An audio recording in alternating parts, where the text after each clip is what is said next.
You're watching the Wellness Hour, news that makes you healthier. I'm Randy Alvarez. Today's topic, what you need to know if you've been told you need spinal fusion surgery. According to my first guest, there are two ways to do it. One, you open up the back, lots of downtime, lots of trauma, or one where you can go minimally invasive through small incisions, through holes, and the downtime is much less, but more importantly, the results have proved to be better.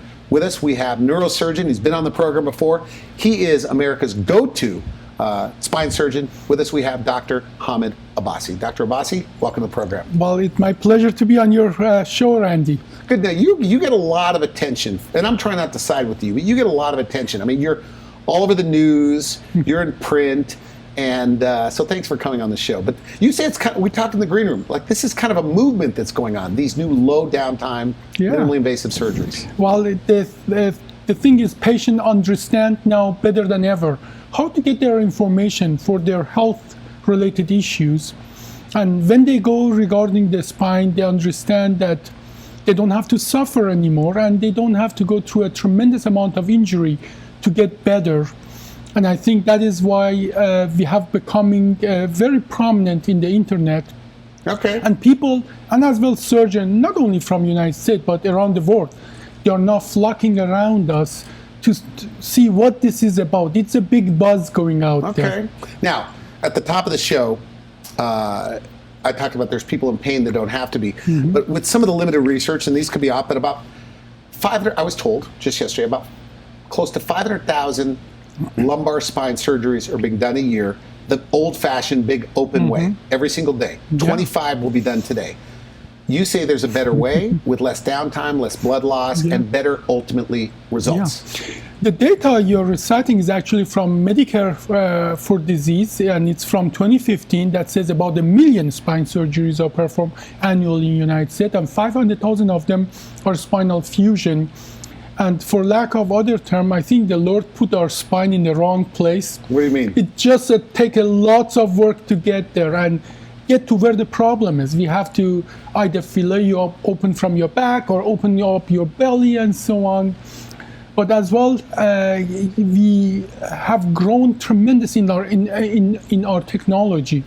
Now we can get to where we need to be through a very small tube that is a little bigger than the pen you are holding in your hand, and that has been a triumph of technology, how we can now get to the deepest place in our body with the minimal damage, and the beneficiary of that are patients who can play with their kids in weeks rather than years. Now, it's like you told me, do you want to be on the golf course in a month, or do you want to be on the golf course in a year? And that's the difference between, there's only like about, less than 30 guys in the country that even do this type of fusion. Is that true? It is absolutely true. And Randy, it is a big deal to go inside of you within millimeter from your spinal cord, correct your problem and not damage you. For that, we learn to open it up and look at everything. And by the way, to correct me if I'm wrong, because this is what I learned from you. You say that they cut people open and, as you say, fillet them open. Also, the surgeon could see what they're doing. Yes, it's all about. But that's the best way, it seems. You could see what you're doing. Well, obviously, the surgeon need to see. So I used to do it that way with the big open surgery, so I can see all the anatomy. The magic is now that we can do it with the smaller incision and give the patient the benefit of much less injury to the tissue. So I've seen some of your slides. It's like, like 6 little holes, incisions. Yes. And what are you looking at? Are you able to see as good as those guys that open the whole back up? I can see much better than with the open surgery because, as you know, even in the biggest field of surgery, you are limited to the surface. Like if you have blood or smoke, and we literally in open surgery, we cook the tissue with electricity, and that creates smokes. I know it sounds crazy, but that is the reality of that. Now, all of that obscure my view. With the machines, with the X-ray machines, I can look inside of you, past all the blood. So you're like looking at a monitor while you're doing this? I'm a Superman. I look inside of you with my X-ray vision. Can you put, what about, it's like my friend I told you, he had back surgery. He said, but you can't put hardware in there, those were his terms, through these small holes, can you? Absolutely. And has been the triumph of technology to enable us to do things that even some of our surgeons, not only your friend, cannot wrap their head around that. The best story I got is a patient of mine had an accident, went to the ER, and they consulted the local neurosurgeon. The local neurosurgeon looks at the films, look at the patient, says, "Are you sure is this the right patient? Because I cannot imagine how all the hardware got inside of the patient." But through the small holes. Through the small holes. But that is what we do. That is who we are. It takes a lot of education, but we do it every day. So people that literally were stuck on the couch or in walkers, in some of the cases, now they're back to activity, at the gym, golfing, whatever. Is that routine? Randy, for you? It is miserable to be in pain. And my patients are a testimonial toward how hard it is to be in pain, and their family pay for that too. But now we see that patients come back to me that they say, I can play with my grandchildren, I can do gardening, I can do things that for years I couldn't do. A young patient of mine just told me, I can hold a job. How much more basic is it in your life or anybody's life to be able to function enough to hold a job? He gave me the biggest smile of my day in that day when she told me that finally she could hold a job. Okay, now we want to get into, before we get off, apparently people that weigh 300, 400, 500 pounds are told you can't do this. But in your hands, they can. Absolutely. So let's talk in detail about that, because you did in fact, you have a video of a 500-pound man that had this done. Yes. And said he was out of pain that day. Mm-hmm. Also, if you're 85 years old, surgeons are afraid to touch you. It's routine for you. You say instead of 7 hours on the table, correct me if I'm wrong, you say you can do in certain cases under 40 minutes. Less blood loss, things like that. And instead of staying in the hospital for a week, maybe a day and a half. A day and a half. As a matter of fact, our average hospital stay is 1.6 days. We have tremendous amount of data that we have moved beyond the gut feeling and the anecdotal level of evidence. We have tremendous amount of data that we can provide safely a surgery that would be deadly in open old-fashioned surgery, like the 500-pound patient you were referring to, was told by a panel of surgeons in Cleveland Clinic, which is one of the highest name on the planet for medicine, that he will die of that surgery. He cannot have that surgery done. And another good day for me was when the mother was telling me, I gave her son back because he can walk again. He woke up and the leg pain was gone. The surgery that he was told it was deadly, he was discharged from the hospital 2 days later, flew back home 4 days later.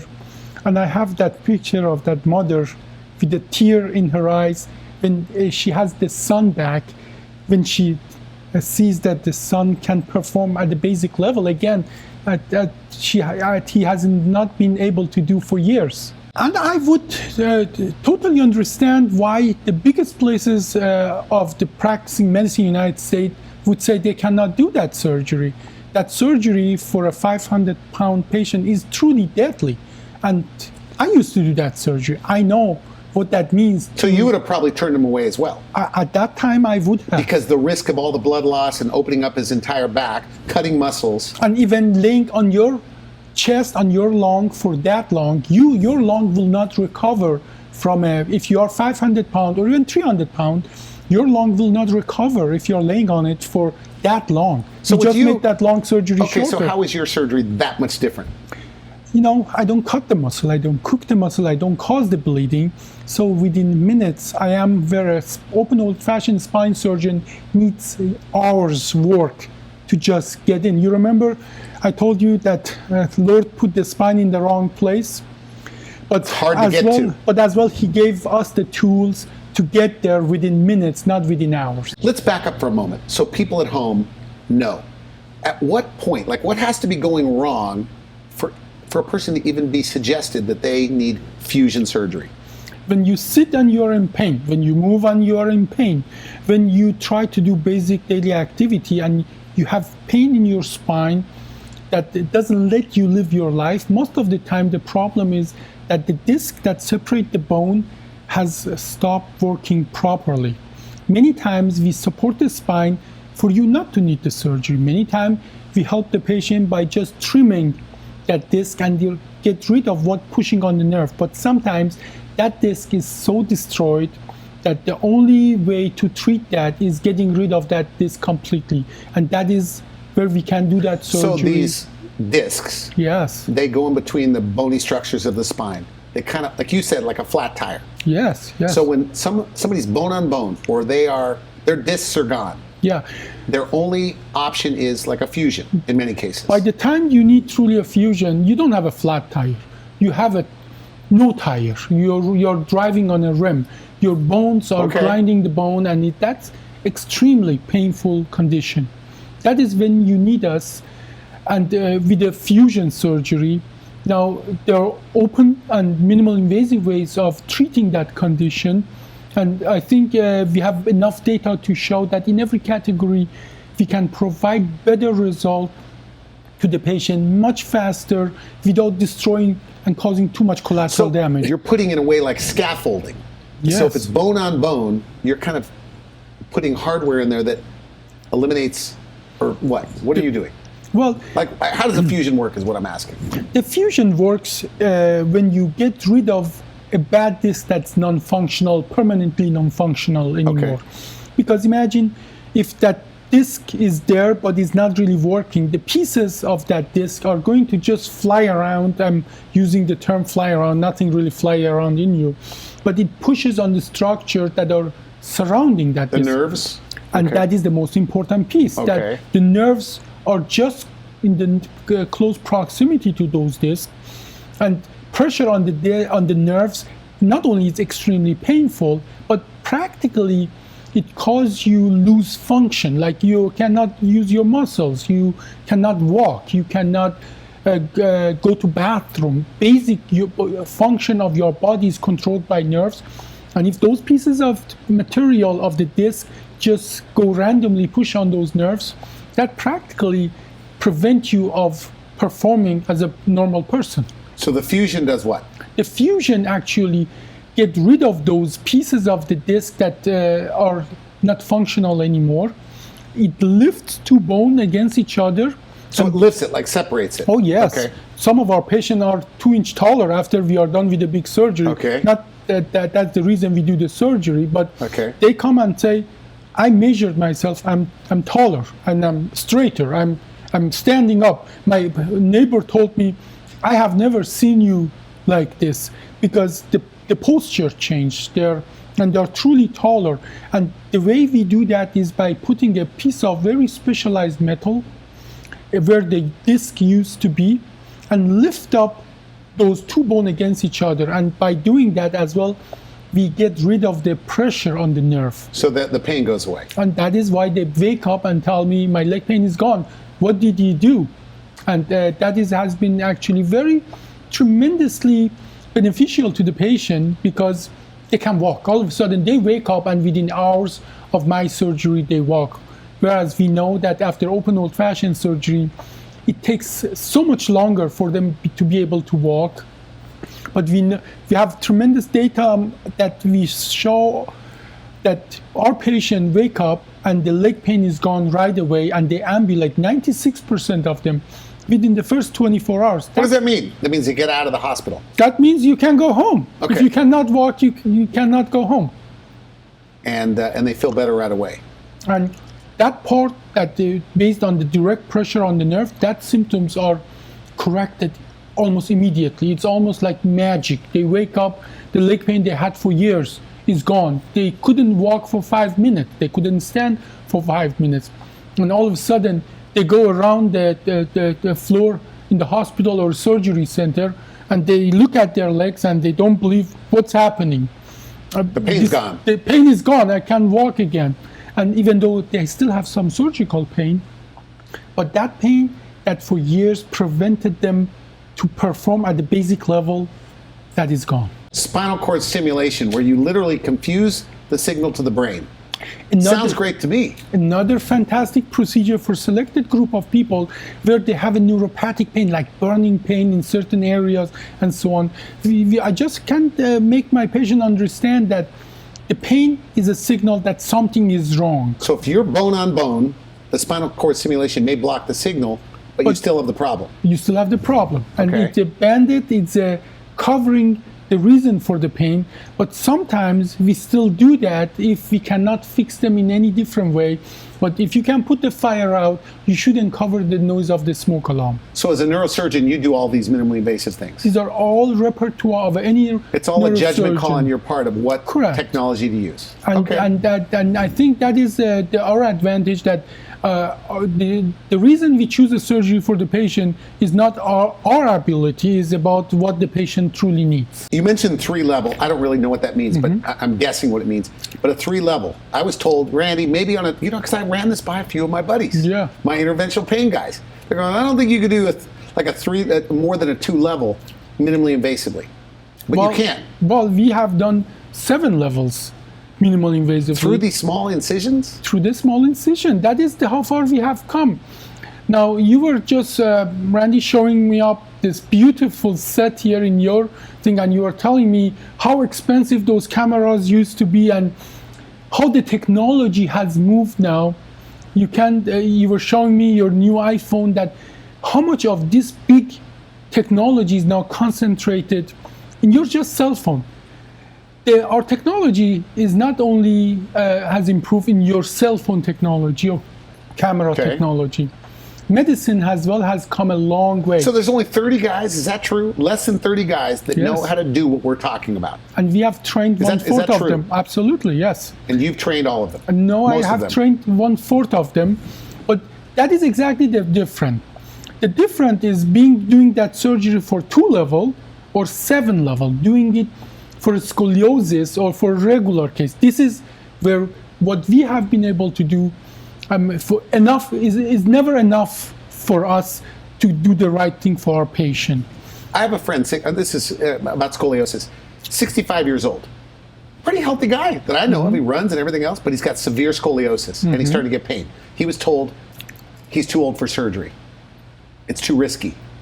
Would you say that? I know you don't know his medical history, but not a problem. That age by no means is a limiting factor for us to provide care. Neither the diagnosis of scoliosis. For many other minimally But can you invasive, do that with minimally invasive? absolutely, we can Scoliosis? do it all the time. The same technique. And if I double it up for you.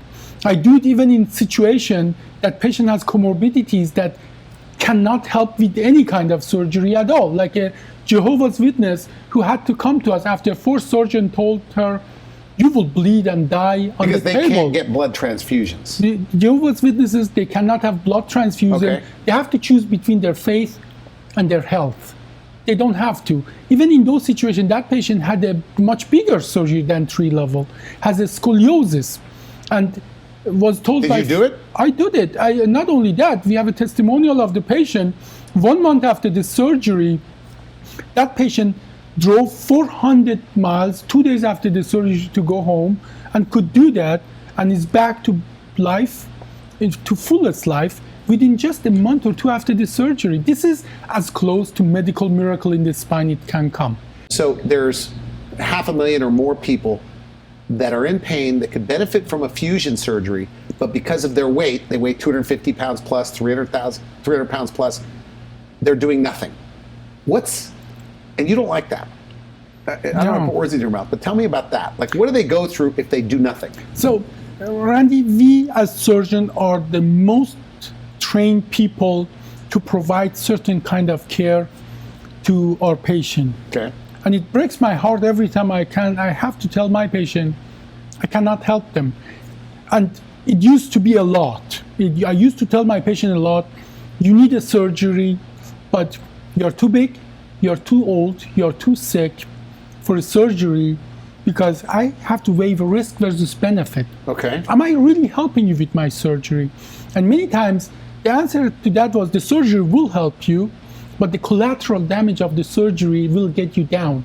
You will not sometimes survive that kind of surgery. Now, imagine now my happiness that I can reduce the side effect, the risks of the surgery to a level that all of a sudden I can help a 400-pound patient or a 90-year-old nun that is all independent now after my surgery and can live again and perform and get back to what they really enjoy in their life.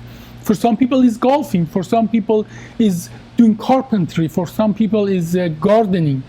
But by us being able to make the surgery less risky, we can now help people that truly, truthfully have been told by my good, well-intentioned colleagues, the surgery is just too dangerous for you. Okay, somebody watching this, they've been told you probably need a fusion, but there's just no way.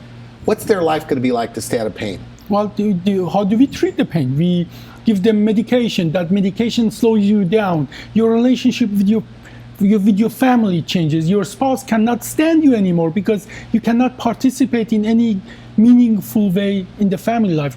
You cannot go pick up your children. You cannot go grocery. You cannot go for I had a a vacation. guy tell me on this show, and he said, we're making them unknowingly, or we're making these people addicts. We make them zombies. That's what we make them.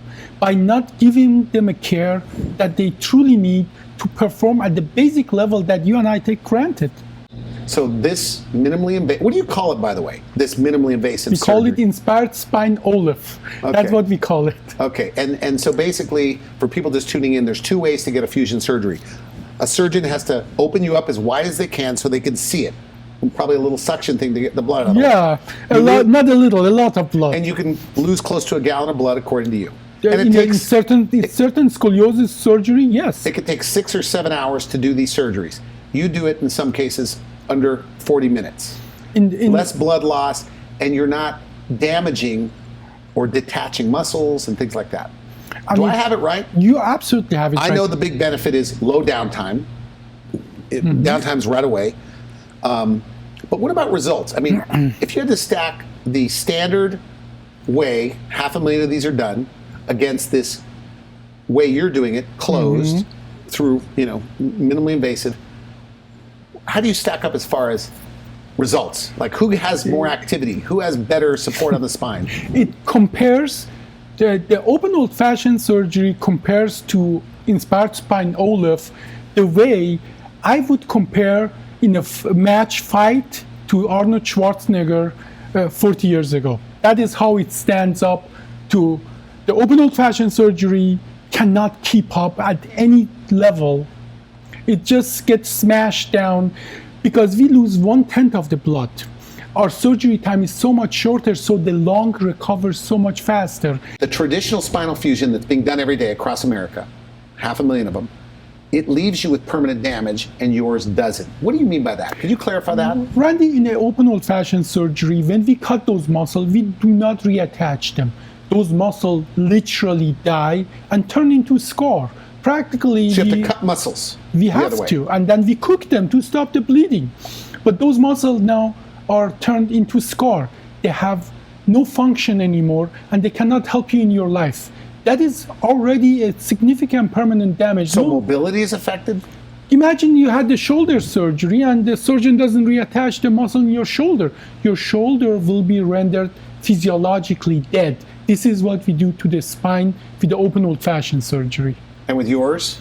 Not a You're single just of kind of those moving muscles. things out of the We way? just dilate those muscles gently. By the time we take our tubes back, they fall back, and we have a good evidence that practically scarless toward the muscle of the spine. Our surgery is scarless. What if a person's watching this? They have great doctors. They've been to all the famous teaching hospitals that don't offer this yet. What if they say, well, if this was good, I would have heard about it before? What do you Yes. say to those people? Well, it comes all back to that it is hard. It's a big, tremendous amount of training goes into learning this. Okay. And we have put actually an educational protocol to teach it to anybody who wants to learn that. So with us, not only the patient are getting this kind of care, but they're getting the care from people who teach it to other people. Is this the future of fusion surgery? Like whether it's 50 years or 100 years? No This will question. be done this way. No question. And I don't believe that's going to take 50 years or 20 years. I think in 5 years, we will look back and call ourselves barbarian for doing open old-fashioned surgery and destroying your entire spine to just fix a problem. And insurance is covering this. I mean, with Medicare Yes. Advantage programs specific to your situation, it's covered. Yes. Is that right? In most Yes. cases. Yes. Do you have patients, I'm calling it bone on bone, but people that say your discs are gone, that you've done this minimally invasive surgery on, that now are doing like weekend warrior kind of stuff, like cycling or swimming? Yeah. I mean, do you have that? I mean, people have- that were really bad off. We have thousands testimonial that people get back. The 73-year-old person who get back into marathon. We have the Really? cyclists. We have we talked about the 89-year-old biker who want to go to Sturgis. We have been showing with tremendous amount of data that we can put patient back on their life fastest and faster than any other spinal procedure out there. Okay, somebody watching this, they're saying their doctor said you need to lose 100 pounds before you do this. Or somebody 80 years old watching this and they were told you're too old, the risk outweighs the benefit. What do you say to those two groups that you say are perfect candidates in many cases for this? Come to us, let us show you our results, let us discuss a specific problem you have, but neither the age nor the weight has been anymore a limitation with the Okay. technology that we are offering our patients. My understanding is people that get one spinal surgery, like a fusion, 5-10 years ago, now they need another one. They're told you need another one. But they say no way because of what they went through. But you say you see these people all the time. Yes. Tell me about that. And have- what's it like for them? We have helped thousands of patients in this specific situation where with the technology we can as well, for people who had a previous surgery, provide this minimally invasive surgery. And as a matter of fact, Randy, those are my most thankful patients. Really? Because they know what the alternatives are and how much different is the recovery and regaining their daily life is comparing to open old-fashioned surgery. So for those people especially, they're- Those are the most thankful and appreciative patient of mine because they can truly, on their life, on their body, can see the differences. if what you're saying is true, there's 500,000 people a year getting Just in the United this States. old barbaric surgery when they could be getting it done minimally invasively. Just in the United And States. get better results with less damage, less scar tissue, less blood loss, less infection risk. And we have the data to prove it. Okay, now we're out of time. I want to thank you for coming on the show. Final message, somebody is in a lot of pain, but they don't want surgery. But let's say they've been diagnosed elsewhere, you need fusion. What do you say to them? They're afraid. Come to us and let us show you your options. Okay, Dr. Abbasi, always a pleasure to have you on the show. Thank Good you. stuff. You've been watching the Wellness Hour news that makes you healthier. I'm Randy Alvarez. For now, I wish you could help. Thanks for watching The Wellness Hour, the leader in medical news with your host, Randy Alvarez, the authority on health issues.